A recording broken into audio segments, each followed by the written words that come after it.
Hello friends, welcome back hi fi study changing the way of education. दोस्तों, ये जो आज की वीडियो होगी, इस वीडियो में आपको कुछ ऐसे बातें बताने वाला हूँ जो कि परीक्षा में आपको याद ही याद रखनी है। ठीक है ना। जो आप मैथ का पेपर देने जाओगे उसमें कुछ इंपॉर्टेंट चीज़ें होती हैं जो कई साथी गलती करके आते हैं, तो उन चीज़ों को मैं बताऊँगा। अगर आप उन पर अमल करते हो तो आपके 1 या 2 नंबर जो कट जाते हैं, उनके कटने के पूरे चांस ख़त्म हो जाएंगे, यानी कि मतलब वो कटेंगे ही नहीं और आपके पूरे नंबर मिलेंगे जितना आप करके आओगे सही, यानी गलत को छोड़कर जितना सही करके आओगे। तो देखो, सबसे पहले तो आपको दोस्तों पता है कि आपके 4th सेमेस्टर मैथ में टोटल कितने प्रश्न आएंगे। तो टोटल आपके 18 प्रश्न आएंगे। पेपर में टोटल आपके 18 प्रश्न आते हैं, जिसमें बहुविकल्पी लघु उत्तरीय प्रश्न होते हैं। ठीक है ना। तो आप देखो, सबसे पहले तो आप जब जाओगे तो आपके पास आपकी लेखन सामग्री होनी चाहिए। आपके पास आपकी क्या होनी चाहिए? लेखन सामग्री, है ना। लेखन सामग्री। अब कहोगे सर ये नॉर्मल सी बात है, अब इतने भी हम अनजान नहीं है कि हम अपनी लेखन सामग्री नहीं लेकर जाएंगे। सब लोग लेकर जाओ, लेकिन आप अपने साथ एक काला पेन या काला, जिसको हम मार्कर बोलते हैं, स्केच जिसको बोलते हैं, वो भी आप अपने साथ लेकर जाओगे। क्योंकि जब आप कहीं, मान लिया आपने क्वेश्चन लगाने से पहले यहाँ पर आपने आंसर नंबर 1 डाला, तो आप इसके नीचे क्या कर सकते हो? ब्लैक मार्कर से अंडरलाइन कर सकते हो, यानी इसके नीचे लाइन खींच सकते हो। तो इससे दोस्तों होगा क्या कि जो एग्जामिनर आपका कॉपी चेक करेगा, जो भी एग्जामिनर आपका कॉपी चेक करेगा, तो आपकी नज़र सीधे इस पर जाएगी और उसको कॉपी चेक करने में ज़्यादा दिक्कत नहीं होगी और वो सीधे क्वेश्चन देखेगा और आपको नंबर दे देगा। क्योंकि ये पूरा हाईलाइट रहेगा आपके पेपर में। ठीक है ना। आपकी बुक में पूरा का पूरा हाईलाइट रहेगा। लेकिन इतना सारा काम करने के तो बाद की प्रक्रिया है। सबसे पहली प्रक्रिया क्या है? आप जाओगे तो आपके पास क्या मिलेगी? कॉपी मिलेगी। आपके पास क्या मिलेगी? कॉपी मिलेगी। तो अब देखो, कॉपी तो सबको मिलने वाली है, तो आप कॉपी को क्या करोगे? पहले चेक कर लोगे कि कॉपी हमारी फटी तो नहीं है। ये सब चीज़ें नॉर्मल सी बातें आप चेक कर सकते हो। ये बात। दूसरी बात, आपको अपनी कॉपी पर अपना रोल नंबर, यानी जो भी बायोडाटा आपको भरना है, आप अच्छे से उसको पढ़ कर भरिए।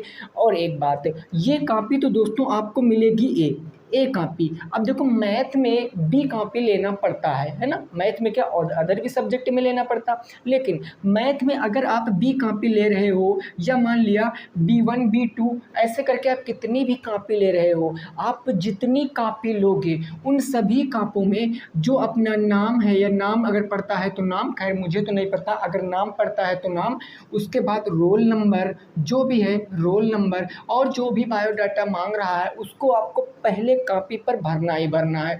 क्योंकि पता, पिछले साल हुआ ये था कि कई साथी जिनका बैक लगा था, उन्होंने हमसे जब कहा कि सर मेरा बैक इस कारण लग गया क्योंकि मैंने बी कॉपी में कुछ अपने 2-3 प्रश्न किए थे, तो टाइम कम होने के कारण मैंने बी कॉपी को भरा ही नहीं, मैं सीधा प्रश्न सॉल्व करने लगा और प्रश्न सॉल्व किया। अब देखो, अब भले ही आप उस कॉपी को उस पहले वाली कॉपी में नथी किए हो, लेकिन फिर भी दोस्तों आपकी लापरवाही मानेगा।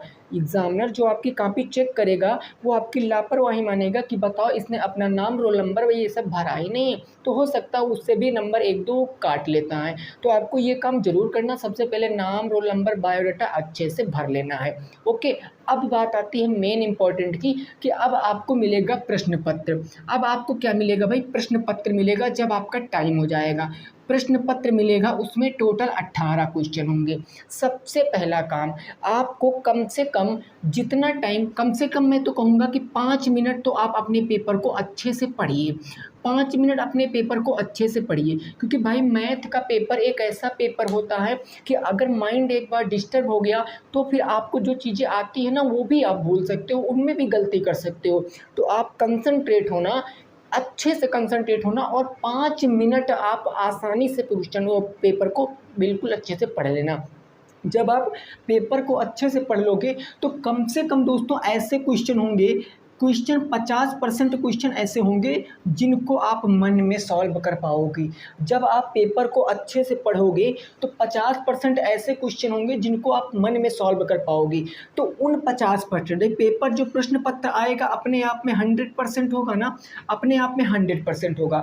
जो आपको आता है, इसमें 2 तरह के प्रश्न आ जाएंगे भाई। एक तो आपको आते हैं, एक आपको आता है और एक प्रश्न आपको नहीं आता, यानी कुछ प्रश्न आपको आते हैं और कुछ प्रश्न आपको नहीं आते, ठीक है ना, आता नहीं।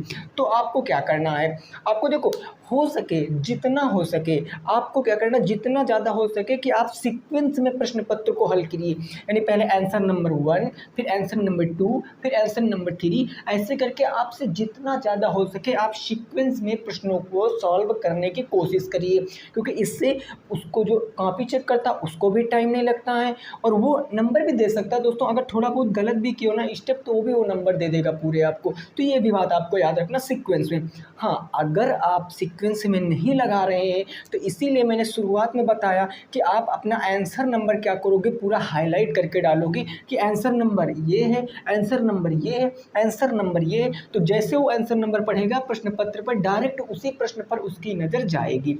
ठीक है ना। अच्छा, मान लिया जैसे कोई क्वेश्चन है, मान लिया कोई हमारा एक क्वेश्चन है उसमें दो है, एक क्वेश्चन है उसमें दो वो है क्वेश्चन, तो आप लिखोगे पहले का फर्स्ट। ऐसे अगर दो हैं तो पहले का फर्स्ट, अगर दूसरा लगा रहे हो तो पहले का सेकंड। ये सारी चीज़ें आप करोगे, है ना।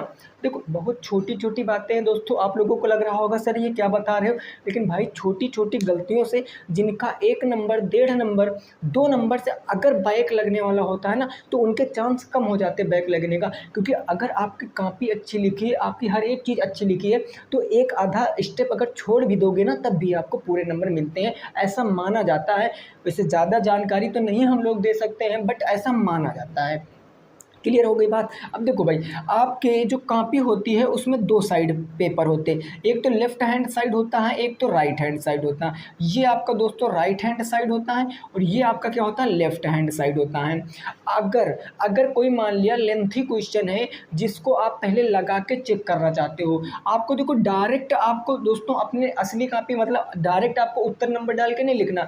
सबसे पहले आप उस क्वेश्चन में इधर डाल सकते हो रफ कार्य, पेंसिल से अपने इधर डाल सकते हो रफ कार्य, और आप इधर अपना रफ कार्य कुछ भी रफ कार्य इधर कर लीजिए, लेफ्ट हैंड साइड पर कुछ भी रफ कार्य कर लीजिए। अगर आपका लेंथी क्वेश्चन आप पहले रफ कार्य कर रहे हो तो उसी का आप इधर क्या कर दीजिए, फेयर कर दीजिए, अपने पेन से इधर लिख दीजिए। उसके बाद आप इसको रफ कार्य लिखकर आप इसको कैंसिल भी कर सकते हो। तो इससे यह होगा कि जो आपका प्रश्न गलत होने वाला होगा ना उसके चांसेस थोड़े कम पड़ जाएंगे। क्यों? क्योंकि सर मैंने तो पहले रफ कार्य कर लिया ना, अब हम असली पर लिखेंगे नहीं, अब हम फेयर करेंगे। रफ हमारा हो गया, अब हम फेयर करेंगे। ऐसे करके दोस्तों प्रत्येक चीज़ों को आपको समझना है। छोटी छोटी बातें आपके लिए बहुत इंपॉर्टेंट है, हर एक चीज़ आपको याद रख के क्वेश्चन में जाना है, ठीक है ना, पेपर में जाना है। और हाँ, याद रखना इतना चीज़ तो आपको पेपर में याद रखना है। और एक बात, अगर देखिए कई साथी पिछली बार हमसे क्या कहे थे कि कई लोग हमसे कहे थे कि सर ये जो है हमारा कि टाइमिंग से पहले, भाई आपके जो पेपर में टाइम होता है, टाइम से 5 या 10 मिनट पहले आपकी कॉपी छीन ली जाती है। कई लोगों ने हमसे कहा कि 5-10 मिनट में कॉपी छीन ली जाती है। आप दोस्तों 5-10 अगर आपका क्वेश्चन छूट रहा है तो 5-10 क्या, आप 1 मिनट भी पहले अपनी कॉपी नहीं दोगे, 1 मिनट भी पहले आप अपनी कॉपी नहीं दोगे। रीज़न ये है क्योंकि जब आपको टाइम उतना मिल रहा है तो आप पूरे टाइम का सदुपयोग करिए, उसका दोस्तों दुरुपयोग मत कीजिए कि जल्दी जल्दी में आप लगा दीजिए क्वेश्चन को, हाँ बस हो गया। नहीं दोस्तों, आप आसानी से क्वेश्चन को लगाओ, पढ़ के लगाओ, समझ कर लगाओ। अगर आपके सारा क्वेश्चन टाइम से पहले सॉल्व हो रहा है तो आपका फर्ज बनता है कि मैं एक बार अपनी कॉपी को और चेक कर लूं। हो सकता है भाई हमसे कहीं मिस्टेक हो गई हो, क्योंकि आदमी का नेचर कैसा है, गलतियों से भरा हुआ है, तो गलतियां होती रहती हैं। तो उन गलतियों को देखो, गलतियां करना बुरी बात नहीं है, लेकिन उन गलतियों को सुधारना, ये अगर सुधार नहीं रहे हो ना तो ये बुरी बात है। तो आप अपनी गलतियों को सुधार सकते हो। ये बात दोस्तों मैंने सोचा कि आपको बताना चाहिए। छोटी छोटी बातें लेकिन बहुत मोटी बातें हैं जो आपको एग्ज़ाम हॉल में काफ़ी सारा हेल्प करने वाली हैं। तो ये बात हो गई कि हमें देना नहीं है, हमें कॉपी पहले नहीं देना है। जब आप ए बी कॉपी लोगे तो आपको कॉपी को नत्थी करना पड़ता है। आप शुरुआत में ही कॉपी को नत्थी कर लीजिए। आप कॉपी पर रोल नंबर, नाम जो भी वगैरह पड़ता है उसको आप कॉपी कर लिख कर कॉपी को पहले नत्थी कर लीजिए। और जब कॉपी को आप नत्थी कर लोगे तो आपसे क्या होगा, अगर आपसे टाइम बीत भी गया तब भी आपसे अगर कॉपी छीन ली जाएगी तो कोई प्रभाव नहीं पड़ेगा, क्योंकि आपका नाम रोल नंबर भी लिखा है, कॉपी नत्थी भी है, निकल कर जाएगी भी नहीं और आपका सारा कुछ यहाँ पर क्लियर हो जाएगा। ठीक है ना। लेफ्ट हैंड पर आप अपना रफ कार्य कर लोगे, उसके बाद आरएचएस पर आप राइट हैंड साइड पर दोस्तों क्या करोगे, इस पर आप क्या कर लोगे, अपना वर्क कर दोगे, इसके ऊपर अपना क्वेश्चन आप लगा दोगे, ठीक है ना। तो ये कुछ बेसिक बातें थी जो पेपर में ध्यान रखने योग्य बातें, हमारे टॉपिक था, तो इसको आपको याद रखना है, ठीक है ना। उम्मीद करते हैं दोस्तों आपको ये सेशन पसंद आया होगा। और हाँ भाई, मैं एक बात आपसे पूछना चाहता हूँ, स्पेशली दोस्तों आप लोगों के लिए एक बात पूछना चाहता हूँ। इस बार आपका 4th सेमेस्टर है, लास्ट सेमेस्टर है आपका, 4th सेमेस्टर है, ये दोस्तों कंप्लीट हो जाएगा। तो 4th सेमेस्टर कंप्लीट होने के जस्ट बाद, यानी कंप्लीट जैसे जिसी दिन आपके सारे पेपर ख़त्म हो जाएंगे, उसी दिन से मैं सोच रहा हूँ आपको यूपी टेट की क्लासें दूँ। उसी तारीख से मैं सोच रहा हूँ यूपी टेट की क्लासें दूँ। यूपी टेट मैथ स्पेशल मैं दोस्तों मैथ पढ़ाऊँगा, बाकी सारे सब्जेक्ट आपको अदर टीचर पढ़ाएंगे, है ना। मैंने सोचा आपको ये है 4th सेमेस्टर के जस्ट बाद आपको यूपी टेट के मैथ दूँ। दोस्तों आपने हमारे ऊपर इतना विश्वास किया है, तो आप एक बार और विश्वास कीजिए। आपके विश्वास को मैं तोड़ूंगा नहीं। मैं गारंटी देता हूँ, अगर मैथ का आपको दोस्तों एम भी नहीं आता है, अगर मैथ का आपको एम भी नहीं आता है, तो ये जो टेट की मैथ है ना, ये इस मैथ को आपको मैं 100% सिखा दूंगा। इसकी मैथ को मैं आपको 100% सिखा दूंगा, क्योंकि इसकी मैथ ईजी होती है। टेट की मैथ इजी होती है किसके अपेक्षा, डीएलएड की अपेक्षा, क्योंकि डीएलएड में आपको विस्तार से लगाना पड़ता है, लेकिन यहाँ पर आपको विस्तार की कोई ज़रूरत नहीं, आप ऐसे भी लगा सकते हो, उत्तर आपका सही आना चाहिए बस, है ना। तो ये सारी चीज़ें जो आपको याद रखनी एग्ज़ाम हॉल में। उम्मीद करते हैं आपको ये सेशन पसंद आया होगा। इस बारे में आपकी क्या जानकारी है, क्या राय है, आप ज़रूर बताना। अगर हमारे साथ लगे रहोगे तो आपका ही दोस्तों प्रॉफिट होने वाला है। हमारा क्या है भाई, हमारा तो वैसे ही सब कुछ चलने वाला है, ठीक है ना। तो उम्मीद करते हैं दोस्तों मिलेंगे नेक्स्ट क्लास में। सभी साथी जो भी एग्ज़ाम देने जा रहे हैं उन सभी को ऑल द बेस्ट। जय हिंद, जय भारत और वंदे मातरम।